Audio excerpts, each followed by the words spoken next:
Bom, pessoal, hoje a gente vai estar falando do tema segurança de informação, que é um dos assuntos que tem tido uma grande importância na atualidade, diante de toda a situação que nós temos vivido. Muitas das vezes as pessoas ouvem falar sobre segurança de informação, mas na prática elas não sabem como isso funciona, do que se trata, como é que lida com isso, né?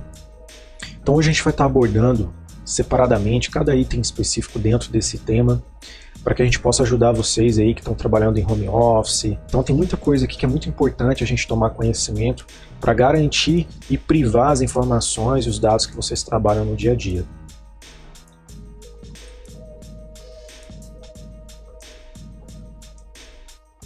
Bom, primeiramente vamos falar o que é a segurança de informação, quais os conceitos por trás disso.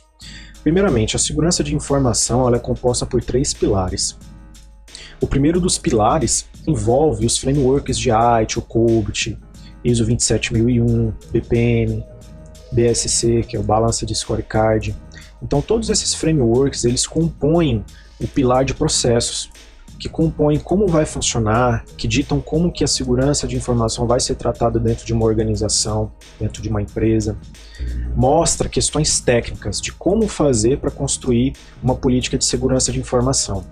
O outro item é a tecnologia, que aí a gente tem os antivírus, a gente tem firewall, tem token, tem plataformas na nuvem de aplicações como Citrix, né? Outras plataformas na nuvem como a gente tem hoje em dia, da Microsoft, temos da IBM, temos da Google. O outro pilar são as pessoas. Aqui nesse item a gente envolve a comunicação, a engenharia social. Então sempre que vocês ouvirem falar sobre segurança de informação, a gente tem que sempre pôr na nossa cabeça que ela é composta de 3 pilares: processos, pessoas e tecnologia. Não adianta eu querer construir uma segurança de informação dentro da minha empresa somente com processos. Não adianta você aplicar, por exemplo, metodologias de serviço de gerenciamento de serviços de TI, sendo que muitas das vezes você não tem uma tecnologia adequada para implementar, por exemplo, uma ferramenta de gerenciamento de chamados, por exemplo. Não adianta você querer implementar COBIT dentro de uma organização se muitas das vezes você não tem as pessoas certas para lidar com esse tipo de processo. Não há como você construir uma segurança de informação válida e concisa dentro de uma empresa, com qualidade e funcional, somente com um desses itens. Então é muito importante que nós tenhamos essa visão de que a segurança de informação ela está moldada nos 3 pilares: processos, pessoas e tecnologia. Se nós não tivermos um entendimento desses pilares, na hora de implementar, você que é um profissional de TI, na hora de implementar uma política dentro de uma empresa, ela não vai ser uma política muito sólida, que vai realmente trazer os resultados que nós esperamos. Tá? Vamos falar um pouco sobre números. 44% reportam perda ou dano de registros internos como resultado do incidente de segurança. Olhar para esse número nos remete a entender que nós ainda temos muito que evoluir dentro da segurança de informação. Ou seja, precisamos ainda amadurecer a ideia, precisamos tornar esse tema parte do nosso dia a dia como um cinto de segurança que a gente usa nos nossos veículos quando nós dirigimos. Não há muita diferença entre você estar dentro de uma empresa utilizando sistemas de informação, trocando informações com parceiros, com fornecedores, com clientes, e não ter uma forma concisa, sólida, para poder tratar todo esse tráfego de dados e informações que você tem dentro da empresa. Todos aqueles que sofrem algum tipo de ataque, ou eles perdem financeiramente, ou eles perdem informações, que também pode levar a perdas financeiras, porque no mundo da segurança de informação, na era da informação como nós vivemos, hoje informação é tudo para uma organização. Então se você perde um banco de dados, se você perde as informações que você tem, você praticamente está fora do mercado. Vamos falar um pouco sobre as ameaças. Primeiro a gente precisa entender o que é ameaças. Então vamos fazer aqui uma breve descrição. Palavra, ato, gesto pelos quais se exprime a vontade que se tem de fazer mal a alguém. Intimidação, discurso cheio de ameaças. Olhando no dicionário a gente tem essa descrição do que é ameaças. É um evento ou atitude indesejável que potencialmente remove, desabilita ou destrói um recurso. As ameaças normalmente aproveitam das falhas de segurança da organização, possibilidade de um agente ou fonte de ameaça explorar acidentalmente ou propositalmente uma vulnerabilidade específica. olhando as duas descrições, né? Uma a gente pode ver no dicionário o que se refere a ameaças, e no outro o que é ameaça dentro da área de tecnologia de informação. Tudo aquilo que oferece qualquer tipo de risco para uma empresa ou algum tipo de malefício é considerado uma ameaça, que pode explorar através das vulnerabilidades que você tem dentro da sua rede, dentro do seu firewall, servidores, as sites na web. Qualquer tipo de vulnerabilidade, uma facilidade de você recuperar senhas de outros usuários, esse tipo de situação permite que as ameaças possam afetar a empresa como um todo, de diversas formas. Hoje o mundo da tecnologia ele é cheio de inúmeras possibilidades. Então, quando você fala em tecnologia, se você for olhar no mercado, tecnologia em si, existem inúmeras opções para tudo, para site, para construir um sistema, para modelar algum tipo de processo. Então, a gente precisa saber o que a gente está lidando, o que é a ameaça em si.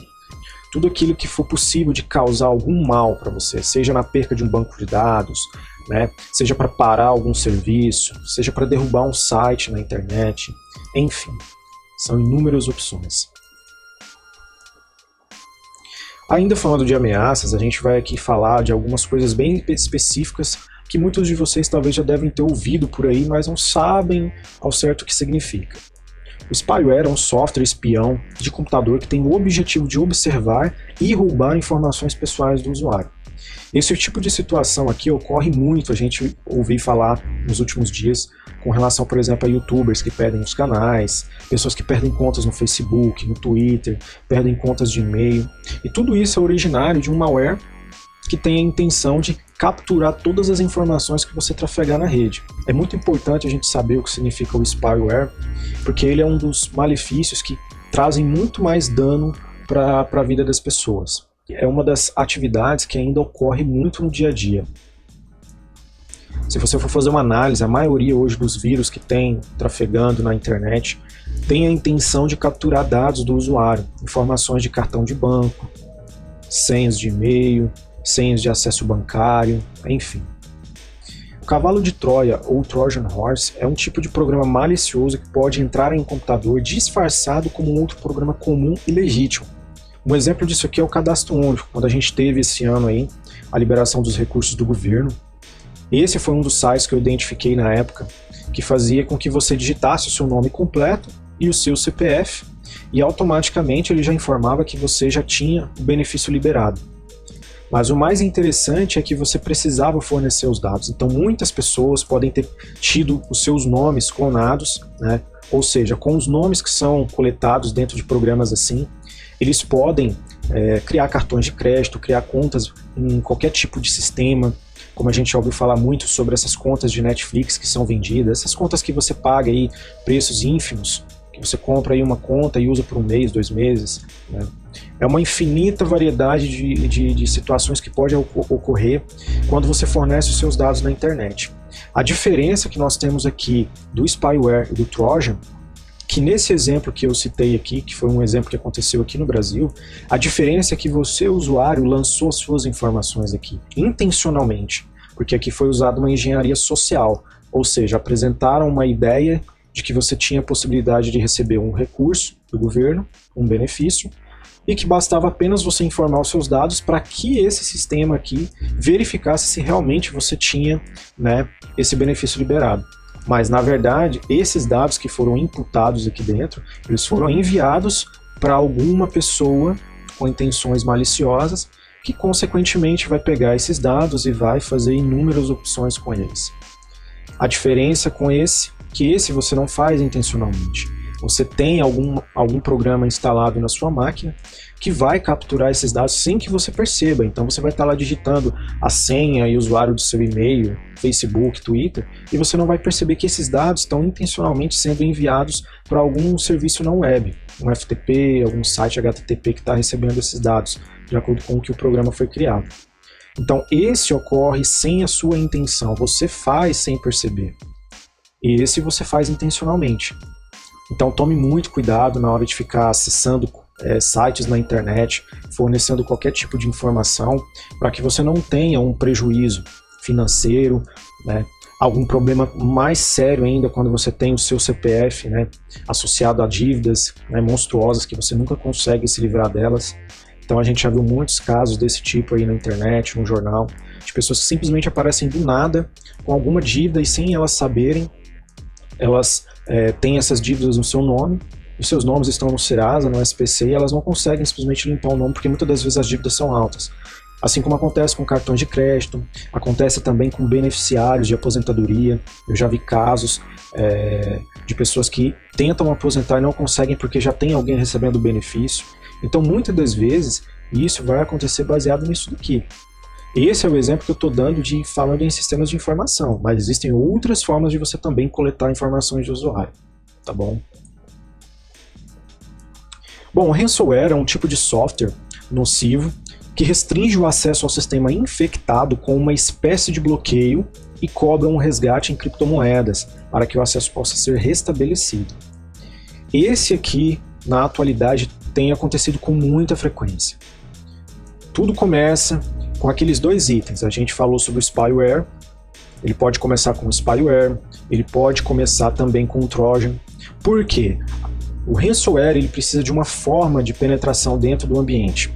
Ele precisa de alguma forma chegar dentro de uma rede de uma organização, dentro de uma empresa, ou até mesmo na sua casa. Para que o ransomware tenha qualquer tipo de ação, precisa acontecer um outro evento, precisa ter um gatilho. Então, como que o ransomware pode infectar uma rede? Ele pode vir através de e-mails, ele pode vir através de mensagens no celular, no seu WhatsApp, pode vir através de mensagens no Facebook, mensagens no Twitter. Então, a partir do momento que você clica em algum desses links, que você abre algum site específico, automaticamente ele vai baixar algum tipo de malware, que é o que a gente colocou aqui do lado, a gente já falar disso, e dentro desse malware ele vai implantar algum sistema desconhecido dentro da sua máquina que vai criptografar todos os seus dados, né? Pode bloquear o seu acesso a qualquer tipo de rede interna, permitir que ele faça apenas a conexão com a rede a qual ele responde, esse software. A gente tem inúmeros exemplos aí no mercado hoje, empresas como a Energisa, empresas como a Raizen, empresas que tiveram seus bancos de dados, né, criptografados ou simplesmente removidos por completo, né, e para fazer toda essa recuperação, né, os criminosos eles solicitaram o pagamento de um resgate. E porque muitas das vezes esses resgates são pagos em criptomoedas, porque é a única forma de dinheiro não rastreável que nós temos eletronicamente hoje. Quando você paga em criptomoedas, não há como você saber para quem é a pessoa que vai receber essa criptomoeda. Você pode associar a conta lá, exemplo, sei lá, hacker. Você paga lá 1 milhão de criptomoedas para esse hacker. A conta que está associada para receber essas moedas, você não vai ter acesso a ela porque isso não é divulgado. Então, quando a gente fala lá sobre blockchain, a gente sabe que todo esse processo de transação, ele não vai permitir que você rastreie isso, né? Existem outras formas de você entender um pouco mais sobre isso quando você lê a respeito de como as criptomoedas funcionam. Então é por isso que na maioria das vezes eles recebem criptomoedas e não solicitam, por exemplo, depósito em conta bancária ou dinheiro físico em espécie ser entregue em algum lugar. Sempre são em criptomoedas, porque criptomoedas você pode jogar em várias contas, né, e depois você pode resgatar ela através de contas específicas que existem empresas hoje que fazem essa trade para poder receber as moedas. Fazer toda a taxa de câmbio para que você possa receber em dinheiro em espécie. Falando do malware, é uma abreviação de software malicioso, que em inglês, malicious software, e se refere a um tipo de programa de computador desenvolvido para infectar o computador de um usuário legítimo e prejudicá-lo de diversas formas. Então a gente volta naquela questão que a gente falou. O malware ele pode fazer qualquer tipo de coisa, depende, eu posso simplesmente escrever um código e enviar para qualquer computador, e esse código, por exemplo, pode, assim que ser executado, por exemplo, apagar o disco rígido da pessoa. Isso é um tipo de malware. Ou simplesmente que ele não consiga abrir os atalhos, ou que simplesmente ele bloqueia o acesso ao menu iniciar. Então o malware ele seria um dos malefícios generalistas, ele pode provocar qualquer tipo de situação, né, dentro do ambiente computacional. O phishing. O phishing é um golpe que tenta enganar o usuário ao fazê-lo clicar em um link que parece legítimo, mas pode comprometer sua segurança. A intenção é, desta forma, conseguir dados sigilosos, como cartão de crédito e número de conta corrente. Pode também tentar simular sites de bancos e lojas, além de utilizar dados que o grupo criminoso pode ter sobre a vítima para fazer uma tentativa de golpe mais crível. Então a gente está falando da tática de phishing, que ela está no meio também do ambiente de ransomware, está dentro dos efeitos que são causados pelos malwares. Então o phishing, se você observar, assim como spyware, né, todos eles vão utilizar sempre os mesmos métodos. Então quando o criminoso ele planeja construir um ransomware para atacar uma empresa, né, ele tem que encontrar uma forma de que ele consiga penetrar dentro desse ambiente. Esse é o exemplo que a gente está dizendo aqui. Então, para que o usuário, né, permita que esse tipo de situação ocorra dentro da empresa, ele tem que fazer algum tipo de ação, tem que ter um gatilho. Então, sempre que uma rede é infectada, um computador é infectado, houve algum gatilho, ou seja, alguém clicou num e-mail, né, como eu falei agora há pouco sobre o programa do benefício para esse ano, simplesmente os criminosos, eles criam softwares e sites que se parecem com sites do governo. Muitas das vezes você pode receber e-mails aí na sua casa falando sobre trocas de senha, atualização cadastral de Banco do Brasil e Itaú, que acontece muito, muita gente recebe e-mails desse tipo. Eu tenho uma pilha de e-mails assim. Intencionalmente vão mandando esses e-mails para encontrar uma forma com que você acessa. Porque a partir do momento que você clicar nesses links que você recebe, ele vai baixar algum tipo de malware para dentro do seu computador ou servidor e vai causar todo o malefício que ele foi projetado. O cryptojacking, seu computador pode estar sendo usado para enriquecer outra pessoa sem que você saiba. Com as criptomoedas demandam muita energia e capacidade de processamento para serem geradas, esse tipo de crime virtual faz com que o seu computador seja usado para gerar moedas digitais para um terceiro. É muito interessante falar sobre isso daqui. É uma situação incomum, diferente das outras que nós falamos. Essa daqui, geralmente, ela vai acometer mais aqueles usuários que têm a intenção de gerar criptomoedas. Tem pessoas que adquirem computadores, né, com uma robustez de processamento, memória, disco, placas de vídeo, para que ele fique projetando criptomoedas, né, através de mineração de dados. É um software que fica fazendo mineração de dados e assim ele vai construindo as criptomoedas. Esse tipo de situação, esse tipo de malefício geralmente acontece com pessoas que estão nesse nicho, que querem trabalhar com criptomoedas, então eles têm softwares específicos que são instalados nas máquinas, isso abre portas de comunicação também com outras máquinas, porque isso é através de uma rede. A construção através de blockchain de criptomoedas, ela trabalha numa árvore de derivação muito grande. Então cada computador, cada equipamento que tem rodando um gerador de criptomoedas, eles são interligados, porque eles precisam trabalhar com mineração de dados. Então isso vai fazer com que esses usuários tenham seus computadores o tempo todo sempre ligados. Então fica 24 horas ligado. Então se ele não tiver uma proteção adequada para o computador dele, automaticamente ele pode estar minerando dados ali de um servidor que está voltado para disparar algum tipo de malware que vai infectar a máquina dele, vai transformar a máquina dele, né, num aditivo para algum ambiente computacional que foi vinculado para a produção de criptomoedas. O worm. Esse tipo de vírus de computador apresenta a função de se autorreplicar sem a necessidade de infectar arquivos legítimos, produzindo cópias funcionais de si mesmo. Tais características fazem com que os worms se espalhem rapidamente por redes de computadores e drivers USB. Além disso, eles podem ser repassados por mensagens de e-mail, criando anexos problemáticos e enviando para as listas de contato da conta invadida. Esse tipo de situação aconteceu muito alguns anos atrás, quando surgiu o vírus Conficker. O vírus Conficker, o que ele fazia? Era um vírus que era disparado através de pendrive. Então, em algum momento, a pessoa que criou esse vírus, ela disparou isso através de um e-mail ou de algum tipo de forma, através de um disco de MP3, né, porque esse vírus Conficker já deve ter mais de 10, 15 anos. De alguma forma, o usuário ele acaba abrindo algum tipo de arquivo, por exemplo, músicas, vídeos, fotos, né? Através de um Trojan, por exemplo, você pode disparar um Conficker dentro de uma rede. Então, automaticamente, quando você conectar qualquer tipo de dispositivo removível, o que ele vai fazer? Ele vai exatamente fazer a replicação disso para dentro desse dispositivo USB que, consequentemente, ele vai ser conectado em outros dispositivos. Então você pode ver que tudo tem um planejamento, tudo segue um ciclo. Então, assim que o vírus infecta a sua máquina, ele já tem a programação nele definida para que qualquer dispositivo USB que for conectado, né, ele vai fazer replicação daquele programa. E assim ele vai disparando. É um exemplo se a gente for comparar na vida real com o que a gente está vivendo na atualidade. Então, em qualquer lugar que alguém que esteja infectado vá, o vírus ele está junto.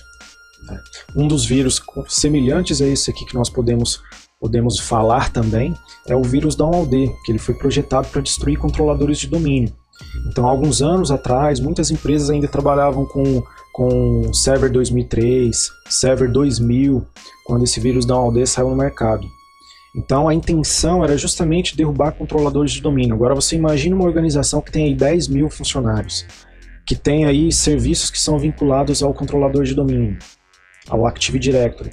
Então, o vírus da OAuth ele tinha o poder destrutivo de simplesmente derrubar o LDAP desse servidor, acabar com toda a estrutura, fazendo que, como uma empresa da noite para o dia, parasse suas operações, por conta simplesmente de perder as suas contas de usuário. Então, o vírus Conficker, o vírus da OAuth, existiu nos últimos anos inúmeros tipos de vírus desse tipo. Vírus que ficam criando pastas e executáveis dentro do seu computador. Eu já peguei vários tipos de vírus desse tipo. Vírus que se propagam através de pastas compartilhadas na rede. Então, por isso que é muito importante você ter um antivírus, né, sólido, né, consistente nos seus dispositivos, para que você não corra esse tipo de risco. Outro item muito interessante que são as macros, né? As macros são comandos coagidos que podem ser configurados em programas como Word e Excel, com instruções prejudiciais, atingindo outros dados ou executando planos prejudiciais, toda vez que eles forem realizados. Em sua grande parte, a ação é feita ao abrir ou fechar um documento dessa extensão. Uma coisa que a gente precisa fazer, colocar uma aspas, nesse ponto, quando nós falamos de instruções prejudiciais, isso vai depender de qual propósito essa macro foi desenvolvida. Não quero que vocês interpretem que todas as macros elas são prejudiciais e podem causar danos, porque na maioria das empresas hoje, elas trabalham com Excel e a maioria deles são customizados para que tenha algum tipo de macro, seja para organizar dados, seja para fazer pesquisas, seja para enviar algum tipo de informação por e-mail. O que a gente tem que levar em consideração nesse item aqui é que precisamos ter a atenção quando recebemos algum tipo de anexo, por exemplo, que este contenha dados que talvez você não conheça, né, ou dados que sejam similares ao que você, por exemplo, atua na empresa, e que esse documento contenha macros. Então pode ser que alguém, imaginemos um cenário hipotético aqui, que alguém por algum motivo conseguiu ter acesso ao seu e-mail e sabe que você troca informações com alguém em planilhas, por exemplo. Essa pessoa pode se passar por esse outro destinatário e te enviar uma planilha com alguma macro lá dentro que pode causar algum malefício. Hoje, com macros vinculadas dentro de Excel, dá para você fazer muita coisa. Você consegue acessar informações do computador, você consegue projetar programas que possam abrir de forma front-end ali para o usuário, dando a ele opções específicas para ele tomar ações dentro do sistema operacional e assim, consequentemente, ele executar inúmeras instruções a nível de sistema, podendo causar algum tipo de malefício dentro da sua rede. Então, quando você clica e executa algum tipo de macro, você tem que ter a certeza e a ciência de que, se você não conhece o script de configuração dessa macro, qual é o propósito dela, você em algum momento pode estar sendo acometido aí por algum ataque. É importante notar que a maioria dos softwares da Microsoft, principalmente o Office, ele já tem a configuração de privacidade e segurança definida para que você não execute as macros de forma automática, né? Você também pode configurá-las para que elas te mostrem sempre que você quiser fazer uma validação, tipo entender que macro que é que ele está executando. É muito importante você usar essa opção para te ajudar no dia a dia. O Trojan Banking é caracterizado pelo acesso a dados bancários, redes sociais, sites de compras e servidores de e-mail. As formas utilizadas são as mesmas de um Trojan comum, sendo compartilhado como um software ou arquivo legítimo em sites infectados e e-mails. Bom, nesse item aqui, não vou entrar muito em redes sociais, mas principalmente em dados bancários. Esse item aqui, que se faz passar como um software legítimo, É muito importante a gente lembrar daqueles softwares que nós temos, por exemplo, software do Bradesco, Itaú. Alguns sites de banco, eles precisam instalar um complemento, né, um software no seu computador para que ele intercale toda a transação eletrônica que acontece quando você acessa o Internet Banking. Então, pode acontecer de, além de você estar acessando um site específico, por exemplo, como o Bradesco, que eu já peguei vários casos e várias vezes em hotéis que já tive em viagem, de você estar acessando o site do Bradesco e simplesmente naquela rede do hotel você perceber que já houve algum ataque ali, porque o endereço do site não é o mesmo, né, oficial, não é legítimo.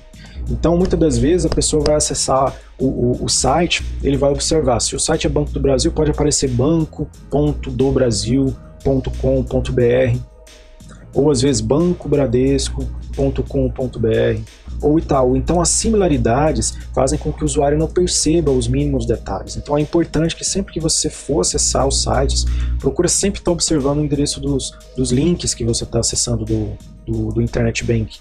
É muito importante. A maioria dos bancos, eles têm um procedimentozinho nas páginas de Internet Banking, justamente dando essas explicações. Então é muito importante que você sempre leia essas informações. Porque um software desse, por exemplo, que se passa como um software de banco instalado na sua máquina, ele pode muito bem estar coletando, por exemplo, informações bancárias suas, né? Pode, por exemplo, para você que usa token, que não vai sofrer tanta ameaça, porque o token ele vai ser um código serial aleatório, mas esse tipo de golpe ele afeta muito aqueles que usam cartão de crédito. Então, a partir do momento que você digitar a sua numeração do seu cartão e o seu código de segurança, qualquer pessoa em qualquer lugar do mundo pode fazer as compras com o seu cartão. Então tome muito cuidado na hora de estar baixando e instalando programas que você não conhece, que você não tem certeza. A maioria dos bancos não faz nenhum tipo de contato por e-mail para que você faça algum tipo de cadastro ou atualização de informações. A maioria das vezes você tem que ir no banco fazer esse tipo de operação. O adware é qualquer programa cuja função é executar automaticamente e exibir um grande volume de anúncios, sem que o usuário tenha dado a devida permissão. Esse tipo de malware é uma das coisas que mais acomete as pessoas. Isso aqui a gente vê muito em site de filmes. Esses sites que você tem em filmesonline.com, esses tipos de sites onde você tem mídias para você assistir, que te oferecem alguma mídia de conteúdo para que você tenha acesso, a maioria deles tem algum tipo de site que fica rodando em segundo plano, abrindo inúmeros anúncios e publicidades infinitamente e baixando arquivos, e você vai clicando, você clica no botão de fechar, ele abre outro, você clica de novo, ele abre outro, você nunca consegue encerrar. Então isso é uma das coisas mais chatas que tem nos navegadores de internet hoje, principalmente no Chrome, né, que facilita muito mais que esse tipo de malware possa se propagar. Backdoor é um mecanismo usado por vários malwares para promover acesso remoto a softwares ou uma rede infectada. Esse programa busca explorar falhas problemáticas não documentadas em aplicações instaladas, desatualizadas e do firewall para ter acesso às portas do roteador. E isso daqui a gente vai falar lá na frente nas medidas, mas o que o backdoor faz nada mais, nada menos é que instalar um software dentro da sua máquina, onde ele pode fazer inúmeras coisas. Pode capturar o que você trafega de informação no seu computador, o que você está vendo, assistindo, escrevendo, é uma das coisas. Ele pode instalar softwarezinhos que ele pode acessar remotamente o seu computador e tá vendo tudo que você está fazendo ali em tempo real. Pode acessar também dispositivos externos, por exemplo, uma câmera. Então nós precisamos tomar muito cuidado com isso daqui. A maioria dos antivírus ele já tem dentro das suas vacinas atacar e proteger essas vulnerabilidades aqui. Principalmente para acesso ao roteador, para bloquear tudo que permite que alguém possa invadir o seu computador e acessar ele.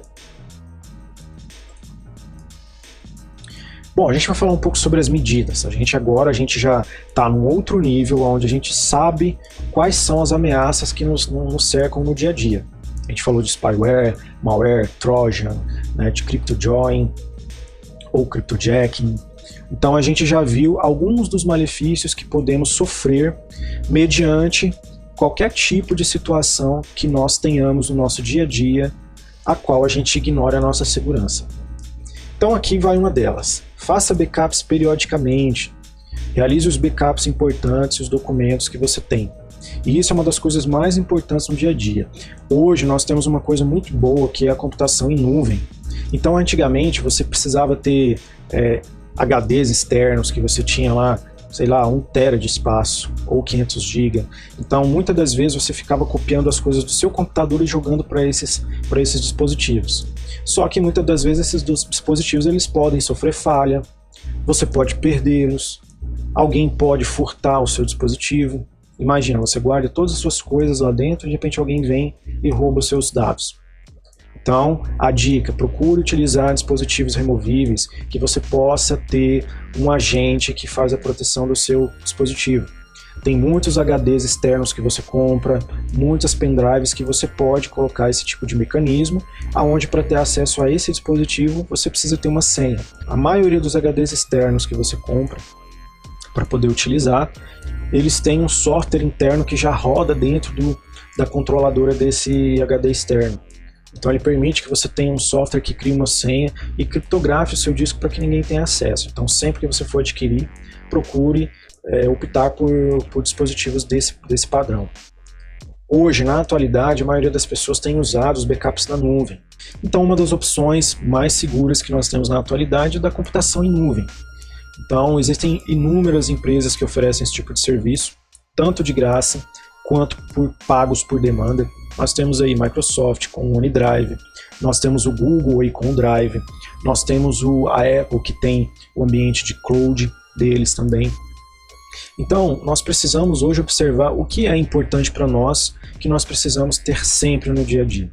Hoje não é mais adequado você guardar tudo que você tem dentro do seu computador, né? Não só pensando nessa questão de você perder os dados por problemas físicos, quanto também por segurança. De alguém, por exemplo, invadir sua máquina ou alguma pessoa ter acesso a coisas que não deveria. Então, sempre pensar nessa questão muito importante que são os backups. E isso é muito importante, principalmente dentro de uma empresa. Todas as empresas hoje, seja pequena, média ou grande, ela precisa se preocupar com isso. Porque imagine você um escritório de contabilidade e perder um banco de dados dos seus clientes. Imagine você uma empresa de agronegócio que projeta e venda de fertilizantes, você perder todas as suas informações de cliente. Olha o prejuízo que você vai ter. Como a gente já falou anteriormente, nós vivemos na era da informação. Então, na era da informação, nada mais justo do que termos informação. Tá? Tenha cuidado com links desconhecidos. Então, a gente volta naquilo que falamos no início. A maioria das pessoas, né, que eu atendo, que eu pego situações desse tipo, eles receberam um e-mail, né, e esse e-mail veio conteúdo que eles não conheciam, conteúdos que eles não sabiam, nem faziam ideia, mas no fundo, foi apenas um gatilho a qual atraiu a atenção dessa pessoa, e essa pessoa, consequentemente, em algum momento ela deve ter digitado o e-mail dela em algum site. Exemplo, esses sites que te oferecem brindes. Você entra, por exemplo, num site aí de fofoca, por exemplo, e aparece um banner, digite aqui o seu e-mail para que nós mandemos um cupom de desconto para você. Clique aqui, como acontece muito em época de Copa do Mundo, né? Oferecer bilhetes de viagem para a Copa do Mundo. Aí as pessoas vão lá e digitam o seu e-mail, achando que vai receber um bilhete. Quando elas recebem, são e-mails disfarçados, né, de uma oferta de bilhetes, mas na verdade é para coletar dados. Aí a gente volta lá falando do phishing, né? Aqui a gente tem um exemplo. Então, é um e-mail que foi recebido. Então, a gente precisa entender que todas as vezes que a gente recebe qualquer tipo de e-mail, a gente precisa entender. Olha o exemplo disso. O usuário chama-se Márcio Alves. Ele é a pessoa que enviou esse e-mail para mim. Mas olha o e-mail dele mesmo. Será que no mundo realmente o Márcio teria um e-mail dessa forma, o nome de usuário dele? A gente sabe que tecnicamente o e-mail é construído através de um nome de usuário e o domínio dele, né? E os subdomínios, né? Então como que esse usuário Márcio Alves, o usuário dele é 88jm alguma coisa. Aí o domínio é digs05.webmailsecurity.review. Então se você analisar, não é um padrão de e-mail comum. A gente precisa se ater a esses detalhes. Aqui a gente está vendo que a tática de phishing ela está aplicando aqui a engenharia social, baseada em informações que em algum momento foram coletadas em algum lugar. Você pode ver, olha o título, pedido de orçamento. Imagina, pedido de orçamento e você, por exemplo, é um vendedor de peças, por exemplo. Se você é um vendedor, automaticamente você nem vai olhar no e-mail aqui. Você já vai olhar, nossa, estão pedindo um orçamento. Aí vai lá, o cara fala a cotação de um preço, tal. Aí manda uma planilha para ele. Pode ver que esse arquivo está disfarçado aqui através de um link. O link tem uma extensão DWG, que geralmente é a extensão de AutoCAD, né? Então você pode ver que o Márcio está mandando um pedido aqui de cotação para você. E se você é um vendedor, por exemplo, você clica aqui nesse link e já era. Aí você já automaticamente, após ter clicado no link, né, ele já vai baixar alguma coisa, e quando você baixa, as pessoas têm o hábito de clicar de cara, né? Já vai lá e clica, quando abre, por algum motivo não era o Excel, ele vai abrir o arquivo e vai executar e não vai perceber. Tá? Então esse aqui é um tipo de exemplo que acontece muito, com frequência. A maioria das empresas costumam ter serviços de anti-spam que fazem com que transforme todo esse conteúdo lixo que o servidor de e-mail recebe, né, jogando eles para uma quarentena. Então, os firewalls, né, eles já têm essas configurações e são agregados serviços de spam dentro de uma rede para evitar com que esse tipo de e-mail chegue. Mas como os criminosos constantemente ficam divulgando vários tipos de e-mails e várias coisas, muitas das vezes um anti-spam acaba não pegando tudo e alguma coisa acaba passando. Então por isso que você tem que voltar lá naquele pilar de pessoas, né? Mesmo como todas as barreiras falharem, a última barreira, que é você que está vendo esse vídeo, vai olhar e falar, não, peraí, então se eu recebi esse e-mail, quer dizer que a nossa segurança computacional ela tem alguma pequena falha. O nosso anti-spam não conseguiu pegar isso aqui. E se uma outra pessoa que não tem essa visão, esse conhecimento, ela simplesmente vai clicar e vai infectar a sua rede. Tá bom? Então é sempre estar tomando cuidado com isso daí. Aqui é um outro exemplo. Isso daqui são informações recebidas por celular. Então eu acredito que cada um de vocês que está vendo esse vídeo, em algum momento da vida, vocês recebem uma porrada de ligações de números que você não conhece. E isso daqui são ligações que eu recebi no meu celular. Veja só, esse aqui é alguém se passando pelo Banco do Brasil. Pode ver, ó, BB informa, dispositivo PE, pode ver que não tem nexo. Dificilmente uma empresa séria vai mandar informações, ainda mais por SMS. E se mandar, não vai mandar com tantos erros de organização ortográfica. Pode ver que esse aqui, ó, já é um outro tipo diferente, ele já manda você autenticar na central. Pode ver que o Banco do Brasil não tem esse tipo de endereço de serviço na internet. Não existe isso aqui. Esse aqui é do Bradesco, veja só. Muitas pessoas que usam chaves de segurança recebem, olha só, IB12, contato digital. O Bradesco não trabalha com esse tipo de domínio. Então, é como eu sempre digo, a segurança de informação, ela está sempre na sua mão. Você que está aí vendo esse vídeo. Eu não tenho conta no Banco do Brasil. Muito menos eu tenho no Bradesco. Ah, eu tenho uma conta no Banco do Brasil, mas os meus acessos estão todos ok, e não tem nada que eu tenha que fazer. Como eu sempre digo, leiam as instruções de segurança de todos os serviços que vocês usam na web. Principalmente os bancos, eles costumam ter uma página lá onde eles mostram para vocês como que funcionam os acessos deles. Que eles não solicitam atualizações de chave por celular, por e-mail, eles não solicitam nada. Como eu disse, esse tipo de atividade só é feita no banco. Se você, por exemplo, quer ativar um token, você precisa ir até o banco para fazer um cadastro, e aí, mediante isso, é liberado o token para você. Ou cadastrar uma biometria, ou uma chave de segurança, ou uma troca de senha. Você precisa ir no banco e resolver lá internamente. Eles não fazem esse tipo de coisa de forma remota, através de SMS ou através de e-mail. A única forma de você fazer esse tipo de serviço são os serviços que nós temos de telefone hoje em dia. Exemplo, Bradesco, Itaú. Há alguns clientes que já têm dispositivos de segurança, por exemplo, como token, ativados nas suas contas, eles conseguem, através de um canal de atendimento telefônico, alterar algumas senhas, fazer transações. Então, precisa que você tenha a destreza de observar esses fatos. Isso aqui, ó, é puramente engenharia social. Isso aqui, o foco é atingir aquele pilar de pessoas, tá? Diferente dos outros, que o foco é sempre atingir, né, primeiramente, o ambiente computacional para depois atingir a pessoa, né? Esse daqui, ele ainda não te causou nenhum malefício. Você pode criar no seu aparelho listas de bloqueio. Adicione esses números para bloqueio para que eles não fiquem te mandando informações, porque às vezes você pode estar atento a isso, mas se de repente alguém que pega o seu celular não esteja atento a isso e clica num link e infecta o seu aparelho. Então você vai estar com um dispositivo de smartphone, né, infectado aí, então você pode ter dados, né, extraviados lá. Bom, senhas. Isso é uma coisa muito importante, gente, né? As senhas, elas te dão acesso a um nível de segurança muito usado ainda na atualidade para diversas formas, para acessar sistemas, para acessar bancos de dados, para acessar arquivos compactados. Então procure sempre definir senhas com padrões complexos, né? O que é uma senha de padrão simples e uma de padrão complexo? Uma senha de padrão simples, por exemplo, é casa, João, árvore, um time de futebol. Isso são senhas simples. São senhas possivelmente fáceis de você detectar. Se eu, por exemplo, coloco a minha senha como Carlos, alguém que me conhece, se tentar acessar uma das minhas contas, a primeira coisa que ele vai fazer é tentar usar o meu nome. Se ele conhecer todo o meu nome, ele vai tentar todas as sequências do meu nome, ele vai tentar colocar senhas específicas, por exemplo, a placa do meu carro, ele pode colocar o número da minha casa, né, o nome da minha esposa, o nome do meu filho, da minha filha, da minha tia, da minha mãe. Então você tem que tomar cuidado com tudo que você coloca de informações na internet. Através da sua página no Facebook, por exemplo, é possível você coletar esse tipo de informação usando engenharia social. A maioria dos criminosos, quando eles escolhem as vítimas deles, eles já têm pré-determinado um padrão já específico.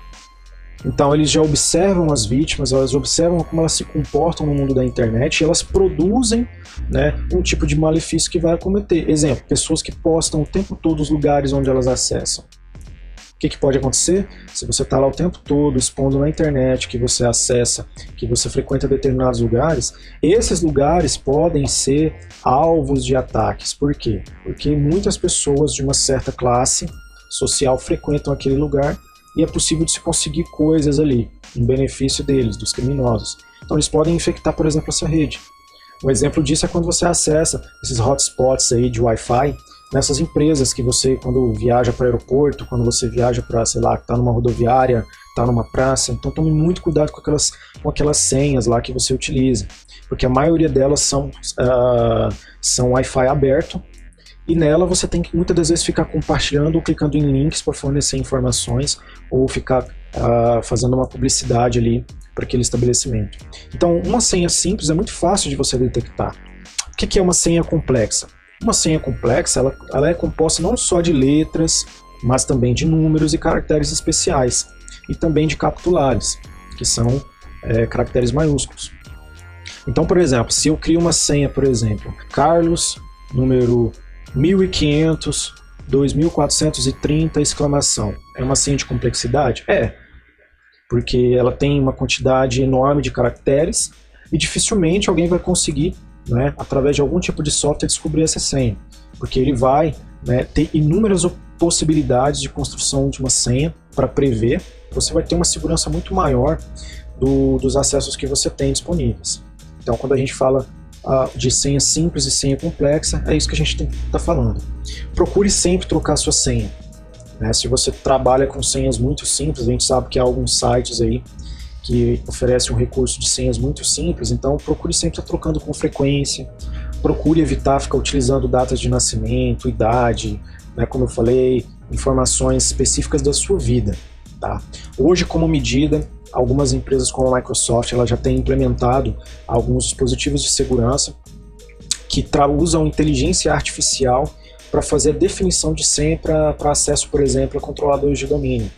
Então você que trabalha em uma organização que utiliza contas de domínio da empresa, ou seja, aquelas contas que o TI cria para você acessar o computador, hoje algumas empresas já têm um mecanismo dentro da rede, funcionando dentro do Active Directory, que faz com que quando você criar a senha, ele não permita que você use a senha simples. A gente sabe que hoje o Active Directory ele não permite que você utilize senhas de modo simples. A gente sabe que isso ainda é possível ser configurado, eu posso determinar se vai usar ou não, mas esses novos recursos que a Microsoft também tem trazido, eles oferecem uma segurança muito maior, porque ele evita que você coloque senhas que sejam conhecidas, ou seja, se você tentar pôr um nome de time de futebol, uma cor de uma camisa, um nome de uma marca, ele não vai aceitar.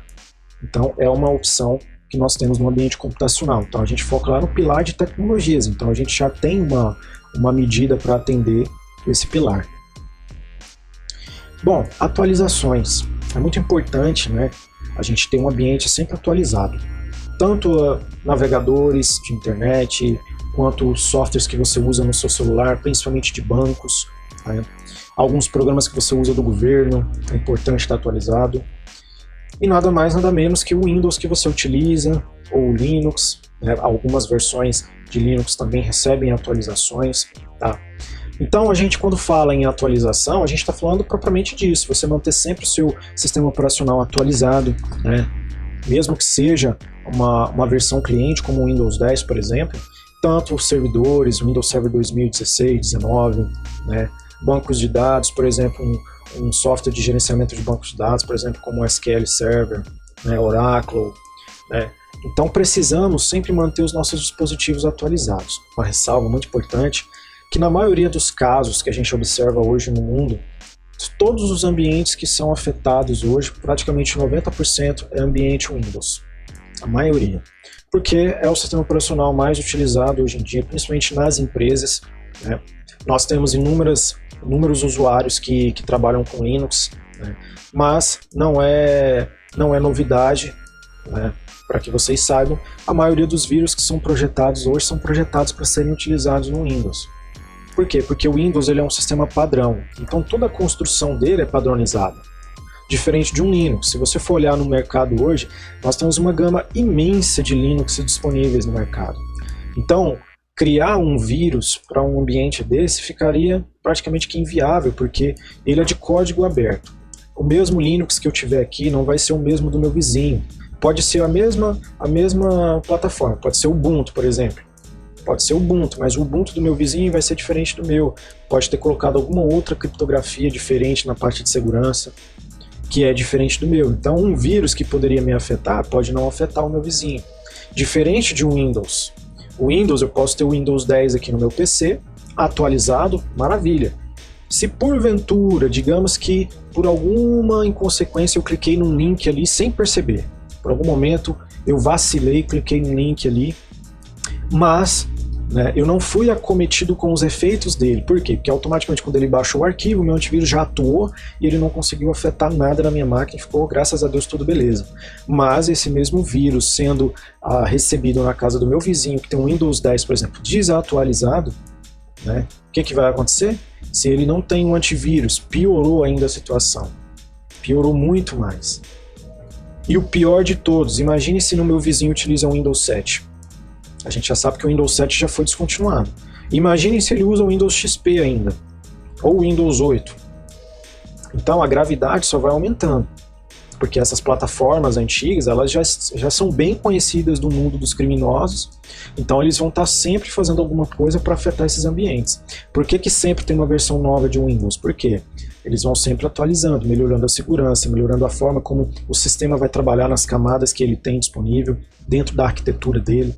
Então é muito importante que você, como usuário, quando você sempre adquirir um equipamento novo, ou instalar uma versão nova de sistema, sempre permita que ele mantenha-se atualizado, para que você não corra o risco de ser atacado por algum tipo de malware.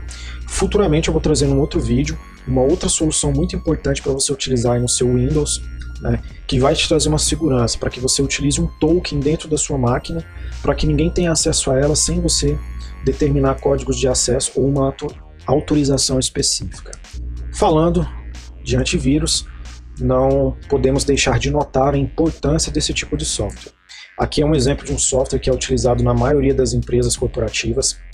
Eles trabalham com o ambiente da Symantec, então eles trabalham com um antivírus mais robusto, que tem uma possibilidade de gerenciamento a níveis técnicos de TI, e que permite que você também faça uma auditoria de controlar dispositivos, por exemplo, acesso a USB, ou seja, para o usuário não ficar conectando pendrives ou HD externos para que não extraia dados da empresa. Também permite o controle de discos rígidos, também pode controlar dispositivos óticos, então se tiver um CD-ROM ele também faz os bloqueios. É um tipo de antivírus mais corporativo, mais empresarial. para usuários comuns, o exemplo aqui que eu coloquei foi o AVG, mas a gente tem o Kaspersky, nós temos também o Avast, né, inúmeros outros antivírus que vão ter o trabalho e a missão de proteger o seu computador. Hoje no mercado também existem outras opções mais específicas, por exemplo, como Malwarebytes, ele vai focar muito em spywares, em malwares específicos de todos os tipos que tiver dentro do seu computador ou no navegador, enfim. A maioria dos antivírus hoje trabalham em modo real, ou seja, eles podem estar rastreando o comportamento do seu computador, do seu tráfego de dados de rede, dispositivos móveis que você conecta, os acessos que você faz na internet, algum tipo de site quando apresenta algum tipo de propaganda mal intencionada, eles indicam para você e faz a proteção automaticamente. Então é muito importante estar observando que o seu antivírus ele tem que estar sempre atualizado. Não adianta você simplesmente instalar o antivírus depois de um ano que você comprou o seu equipamento. Exemplo, você compra um notebook hoje, aí daqui a um ano você lembra que tem que instalar um antivírus. Aí nesse caso já é mais fácil você já formatar o seu notebook e colocar um sistema operacional do zero, porque possivelmente o seu vai estar infectado. E existem alguns vírus de pendrive que ele já tem o intuito de não permitir que você instale antivírus. A partir do momento que ele infecta, você não consegue instalar nenhum tipo de antivírus nele. Alguns você consegue instalar, mas eles não conseguem atuar. Tá? Então tem que estar sempre atento a isso daí. Bom, falar um pouco sobre a evolução, fazendo um overview de tudo que a gente falou. Eu trouxe essa cronologia aqui que eu achei muito interessante a gente trazer. Aqui, se a gente for ler tudo que a gente tem aqui, a gente começa lá em 1960 com as tecnologias de switching, a rede começa a evoluir, e assim vai indo ali para 1970, onde começa a surgir os primeiros computadores ali, computadores amadores, né, que o usuário final podia utilizar, e daí para frente começam a surgir serviços na internet, aí já começam a se projetar as camadas de internet, TCP/IP, e assim por diante. Vai nascendo toda uma gama de recursos disponíveis que nós hoje temos disponíveis no mercado. Essa imagem é muito interessante a gente observar que à medida que a gente vai evoluindo aqui, a gente vai evoluindo em tecnologias, né? É softwares que fazem edições gráficas, é que projetam prédios, é que constroem embarcações, é que fazem robôs, né? Só que a gente, se olhar para essa imagem, dificilmente você pesquisando na internet vai ver alguma coisa sobre a segurança. Nem toda essa construção que a gente vê ao longo dos anos, ainda posso dizer que nós estamos ainda engatinhando na área de segurança de informação ainda. Por mais que eu tenha dito aqui sobre alguns recursos que nós temos no mercado, nós temos aí alguns antivírus que têm, né, uma capacidade muito boa de exercer o trabalho deles, mas a gente ainda está muito longe ainda. Porque em pleno 2020 a gente teve empresas aí de grande porte sendo atacadas por vírus que já são conhecidos há muitos anos, né? A gente ainda tem empresas que recebem aí ataques de ransomware, que já é uma coisa conhecida. Então a gente sempre tem que parar e pensar, a construção da segurança de informação, ela depende muito mais do pilar de pessoas. Porque se nós não tivermos a cultura e o hábito de sempre estar trabalhando dentro de um ambiente de forma organizada, de forma segura, de modo que, da mesma forma que a gente faz um trabalho, a gente fazer em casa, de não ficar acessando coisas que são passíveis de infecção, né, de trocar informações com pessoas desconhecidas, né, a gente nunca vai superar esse tema que a gente tem ouvido falar nos últimos meses aí. Eu pude perceber esse ano que as pessoas começaram a dar mais importância para esse tema somente depois de perceber que quando elas estavam em home office, elas começaram a ter problemas. Quantas pessoas em home office que tiveram problemas por aí? Eu conheço uma gama de gente que teve inúmeros problemas.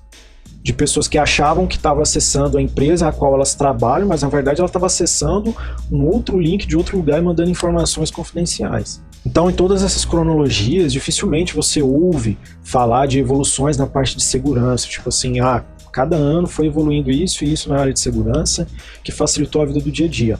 Hoje, se você olhar em termos do pilar de tecnologia, nós temos uma evolução muito grande, sim, em mecanismos de segurança, mas só que eles estão presentes lá nas grandes empresas de TI. Nas grandes empresas, por exemplo, Netflix, por exemplo, a Microsoft, IBM, Apple.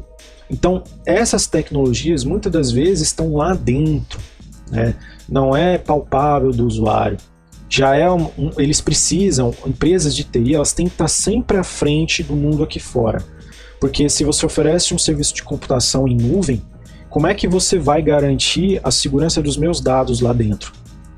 Que certezas e garantias eu tenho que os dados que eu vou colocar lá dentro não vão ser roubados, por exemplo? Então essas empresas, elas realmente, o pilar de tecnologia deles é muito mais avançado.